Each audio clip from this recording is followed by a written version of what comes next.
Merci, Monsieur le Président.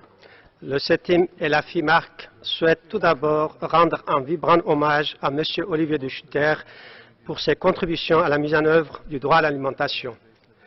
Durant ses 6 années de mandat, M. De Schutter a étudié divers aspects du droit à l'alimentation et a fait des recommandations importantes qui constituent en quelque sorte une feuille de route pour les États dans la lutte contre la faim et la malnutrition dans le monde.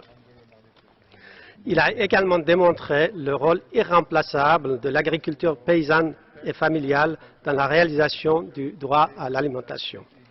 Monsieur le Président, malgré l'engagement solennel des États en faveur du droit à l'alimentation et de la biodiversité, nous ne constatons malheureusement pas de changement fondamental des politiques dans le domaine agricole et ou de la production alimentaire.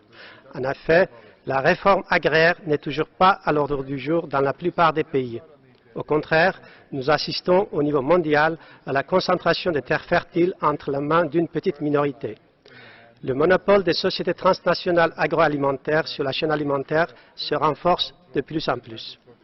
La production des agrocarburants est présentée comme une alternative à l'énergie fossile, alors que leurs méfaits sur l'environnement et le droit à l'alimentation ne sont plus à démontrer. La destruction et l'interdiction des semences traditionnelles menacent la survie même de l'humanité. Le manque de soutien aux producteurs familiaux est criant, alors que des subsides sont octroyés aux entités industrielles qui pourtant détruisent non seulement l'environnement, mais aussi les marchés locaux. Les déplacements forcés des paysans et les conditions de travail frisant l'esclavage des travailleurs agricoles sont toujours d'actualité. Les spéculations boursières sur les produits alimentaires se poursuivent et se généralisent. La liste est longue. Monsieur le Président, le CETIM et la FIMARC sont engagés de longue date pour la promotion et la protection du droit à l'alimentation. Ils sont également engagés dans la défense de l'agriculture paysanne et familiale.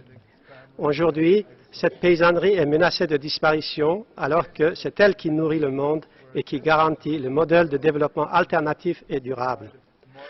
L'Assemblée générale de l'ONU a proclamé 2014 l'année internationale de l'agriculture familiale.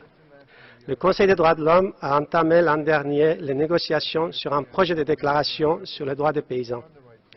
L'adoption du dit projet est une étape importante dans la reconnaissance des paysans familiaux et constituerait un rempart contre les violations des droits humains dont ils sont victimes.